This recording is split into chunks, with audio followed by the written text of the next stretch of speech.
ছাদ বাগানে যে সমস্ত গাছগুলো আছে তাদের মধ্যে সাইট্রাসের গাছগুলো এই বর্ষাকালে দ্রুত গতিতে বাড়ছে। হ্যাঁ, দ্রুত গতিতে আমাদের ছাদ বাগানের গাছগুলো বাড়ছে, পাশাপাশি নানা ধরনের পতঙ্গের আক্রমণের সম্মুখীন হয়ে যাচ্ছে।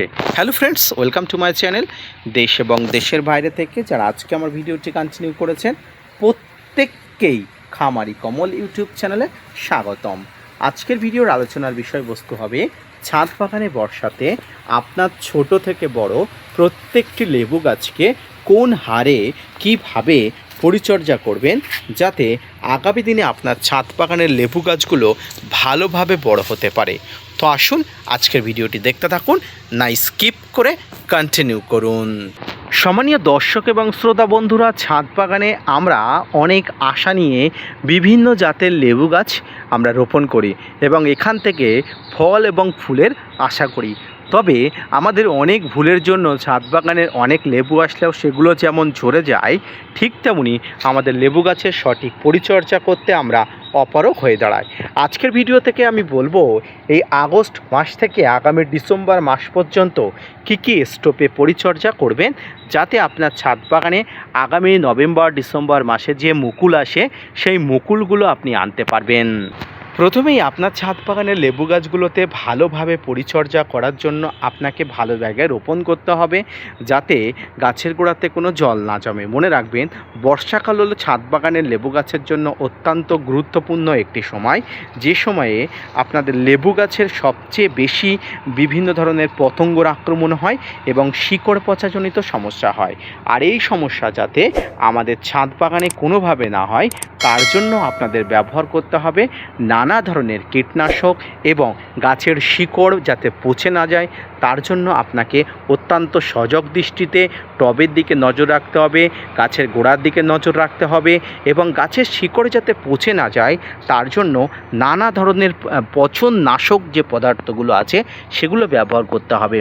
টবের মাটিতে যাতে জল না জমে থাকে সেদিকে নজর রাখতে হবে, ওয়েল ড্রেনেজ সিস্টেম করতে হবে এবং এক কথায় গাছকে অত্যন্ত স্যানিটাইজ দশার মধ্যে নিয়ে যেতে হবে।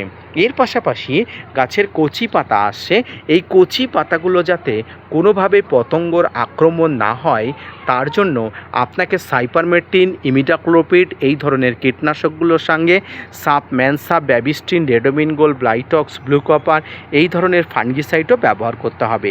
সঙ্গে ব্যবহার করতে হবে নানা ধরনের মাইক্রোনিউট্রেন্ট বা অনুখাদ্য। এর সঙ্গে ব্যবহার করতে হবে গাছের ইন্টারনালভাবে শক্তিশালী করার জন্য পটাশ সার। এগুলো প্রতি 7 দিন অন্তর অন্তর আপনাকে ঘুরিয়ে ফিরিয়ে কিন্তু ব্যবহার করতে হবে। এগুলো ব্যবহারের সাথে সাথে আপনাকে আরও নজর রাখতে হবে গাছের ফলের দিকে। এই ফলগুলো অত্যন্ত সেন্সিটিভ হয়, অনেক সময় ফেটে যায়, অনেক সময় হলুদ হয়ে যায়। এগুলো যাতে না হয় সেদিকে নজর রাখার জন্য আপনাকে অবশ্যই সজাগ দৃষ্টি রাখতে হবে। ফলের উপরে অবশ্যই আপনি পটাশিয়াম ব্যবহার করবেন, অর্থাৎ পটাশ ব্যবহার করবেন, মাইক্রোনিউট্রেন্ট ব্যবহার করবেন। সঙ্গে এই ধরনের যে ফল গাছ, এই ফল গাছ যাতে গাছের গোড়াতে সঠিক পরিমাণ খাবার থাকে সেদিকে কিন্তু নজর রাখবেন। গাছের গোড়াতে পর্যাপ্ত খাবার থাকলে এই খাবারগুলো গাছ সঠিকভাবে নিয়ে এই ফলগুলোকে বড় করার জন্য সব ধরনের শক্তি সমর্থ আপনাকে দিতে হবে। আর এই শক্তি সমর্থ সব কিছু কিন্তু গাছের খাবারের উপর নির্ভর করে। গাছের পাতাগুলো এই ধরনের কীটপতঙ্গর দ্বারা আক্রমণ হয়।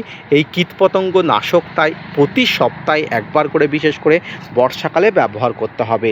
এই ব্যবহার যদি আপনি সঠিকভাবে করতে পারেন তবে সঠিকভাবে আপনার ছাদ বাগানের সমস্ত গাছগুলো কিন্তু ভালো থাকবে।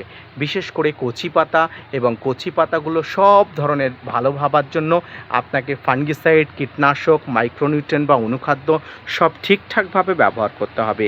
এই কীটনাশকের মধ্যে আপনি সাইপারমেট্রিন, ইমিডাক্লোপিড এই ধরনের কীটনাশক রাখবেন। বাংলাদেশি বন্ধুরা নাইট্রো বা সবিক্রন 425 ইসি এই কম্পোজিশনের কীটনাশকগুলো রাখবেন। সঙ্গে সাপ, ম্যানসার, Bavistin, Ridomil Gold, Blitox, blue copper, M45, Amistar Top কীটনাশকের সঙ্গে ফাঙ্গিসাইডগুলো অবশ্যই নির্দিষ্ট মাত্রা অনুযায়ী রাখতে ভুলবেন না। এইভাবে বর্ষাকালে ছাদ বাগানের লেবু গাছকে প্রোটেকশন দেওয়ার জন্য সব ধরনের পরিচর্যা আপনাকে করতে হবে। ধন্যবাদ।